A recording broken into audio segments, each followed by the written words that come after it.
I have published 15 books at this point, so let's talk about the 6 most common self-publishing mistakes I see new authors making. Whether you're a seasoned author or you're a brand new author who's never been published yet, there's often times that we make mistakes and learn as we go. And as an author of 15 books now, I've made plenty of mistakes, and I've also seen mistakes from other authors. So let's talk about the most common mistakes and some things you can do to fix those mistakes before they happen.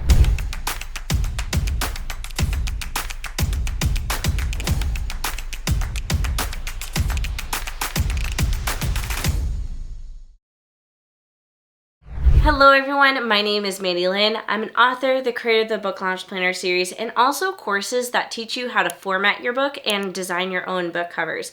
And if you want behind the scenes content, you can join this channel as a YouTube member. Otherwise, you'll just see me here making weekly videos on the business of being an author. I just wanted to pause to thank today's sponsor, Leadpages. One of the biggest questions new authors are sometimes wondering is, do you really need a website when you're planning on self-publishing your book? And the simple and short answer is yes. Your website is your home base, it's your marketing hub, and it's even a place to give a good first impression for potential readers. I know when I first got started, I tried to design my website myself, and I've redesigned my website multiple times because I didn't know what I was doing, and eventually I hired a website designer because I didn't know what I was doing. But I wish I had Leadpages at the very beginning because it would have made my life much easier. Leadpages is built for creators, including authors. You can use it to build a high converting website and Leadpages without knowing anything about coding. You'll have access to customizable templates that you can use to convert viewers into readers, newsletter subscribers, and more. Leadpages actually gives you real-time conversion tips to improve your page and conversion rates. If you're ready to start making your author website with Leadpages, you can start with a 14-day trial using my link. Visit tryleadpages.co/MandiLynn to get started. Thank you again to Leadpages for sponsoring this video. So let's just dive right into it, into the most common mistakes. And mistake number 1 is a mediocre book cover. So many first-time authors are on a budget, and sometimes being on a budget means that you can't afford a professional book cover designer,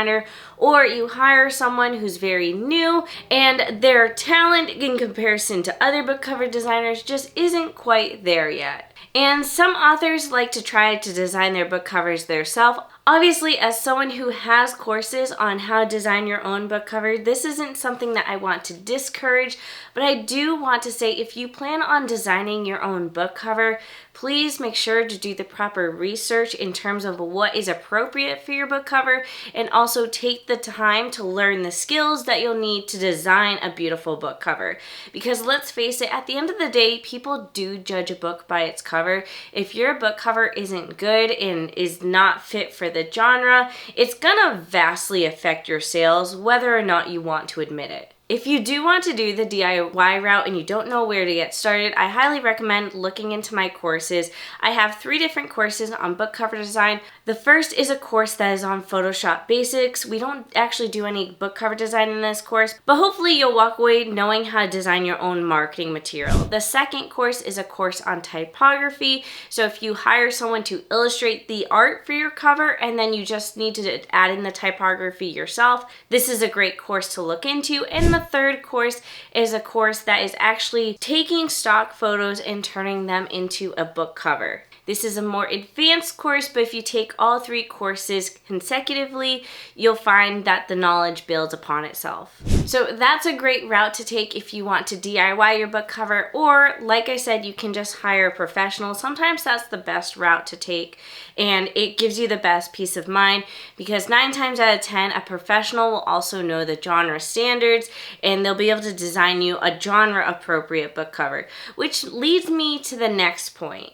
Mistake number 2 is designing a book cover that you love. And when I say you love it, I mean perhaps only you love it. I used to be a freelance cover designer. I no longer take clients because I just don't have the time to do that anymore. But when I did work one-on-one with clients, a huge issue I came across all the time was that my clients had a specific vision. And sometimes that vision for their book cover wasn't always appropriate for the genre of their book. Whether that be the overall concept or the colors or the font, a lot of the times as a book cover designer, I was trying to steer my clients in the right direction. But at the end of the day, it's their book cover that they are paying for, so I design what they want. But sometimes what they want isn't always what is best for the genre. So even if you do hire a professional book cover designer, I highly recommend that you do some genre research and you look at other book covers in your genre to know what the expectations of the genre are. Because I see a lot of authors get wrapped up in this idea that they have in their head of what their book cover should be like, and it doesn't always translate well for readers. In fact, I fell victim to this with my own book, Meet Me at the Summit. I had a very clear vision for the book cover. I designed the book cover, I published it, and to be totally honest, it wasn't a terrible book cover. It was pretty good, but I realized later on one of the selling points of the book was the romance, and I used that selling point in the book blurb, but I didn't use it in the book cover. So quite literally, all I did when I updated the cover for Meet Me at the Summit was I added a couple to the book cover to make it clear that it was also a romance. It's a coming of age romance, but it is a romance. So yes, even us seasoned authors get wrapped up in our own book covers. We're especially guilty of it when it comes to our own book covers.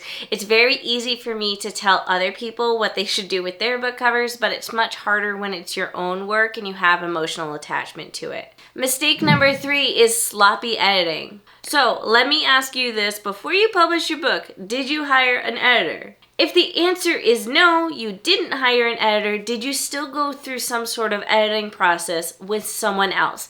I don't mean yourself, I mean someone else. Because here's the thing, if we edit our books on our own, because it's our own written word, no matter how good of an editor we are for other people, we are not going to be a good editor for ourselves. You will always miss things in your manuscript, so that's why it's so important to get someone else to help you out during the editing process. Now, I understand editing is one of those super expensive things, and especially if you hire someone for all the stages of editing. But I actually have a YouTube video where I talked about how I don't think it's necessary for you to hire an editor for every stage of the book editing process. In fact, if you were really tight on a budget, there's different things that you can do to avoid hiring an editor altogether. Now, I don't recommend never hiring a book editor because I think they have a huge job and they're well worth the investment. But I do think that there are great alternatives if you are on a super tight budget. So if you haven't seen that video yet, I will leave it linked down below this video. But yeah, having a sloppily edited book is a huge turnoff to readers because there are some readers that if they spot a certain number of typos or editing mistakes in the first chapter, they will just close the book. And they might not even just stop reading it. They might go as far as to leave a review saying that it's badly edited, and you definitely don't want that. Mistake number 4, market research. Many new authors do not know their book's place on the bookshelf. And this is a hard concept to grasp, especially as new authors. I feel like I'm just now starting to grasp the concept of where my books belong on a bookshelf. But I feel like when you're first starting out, it feels very obvious, but it isn't. So let me ask you this. What is the genre of your book? And I don't want a vague answer, and I don't want an answer with a bunch of overlap of multiple genres. I want a very specific answer of exactly what kind of book it is and exactly what kind of readers are looking to read this book. And if you don't have an answer, that means you don't know your book's place on the bookshelf, whether that be digitally, like online on Amazon, or physically in a bookstore. And let me tell you, it's extremely important to know your book's place because not only is that how you tell different online algorithms where to place your book and who needs to be recommended to your book, it also means that when you make marketing decisions, like where you should market your book and what social media platforms you should be on and what type of posts you should be making on social media and what type of cover the book needs to have and what type of blurb, like all these decisions comes down to your book's genre. And you don't quite understand that when you're a new author, but you start to grasp that the further and the more books you start to publish, you start to realize that everything comes down to genre. So now, personally, when I write books, I actually do a lot of genre research before I even start outlining the books. Like, what types of tropes are readers looking for in this genre? And what type of writing style? And what type of blurb? What type of cover? These are all things that are extremely specific to each individual genre. I actually think I'm going to do a separate YouTube video on the types of mistakes that you can make marketing-wise, because that's a totally different ballgame. But I want to keep things today focused to just like general self-publishing. So we'll just say the general mistake that you can make is not knowing your book's market and genre expectations. Mistake number 5 is worrying too much about getting your book into bookstores. And I feel bad pointing this out as a mistake, but it's a conversation that needs to be had because many new authors, they want to walk into their local Barnes & Noble or their local independent bookstore. They want to see their book on the shelf. And the reason why I say this is a mistake is because I want to let you guys know that the odds of you seeing your book in a bookstore are not 0, but they're low, especially at Barnes & Noble. Now, independent bookstores, you can work one-on-one with them to do a consignment program or do a book signing, and they will maybe carry your book, and sometimes Barnes & Noble does the same thing.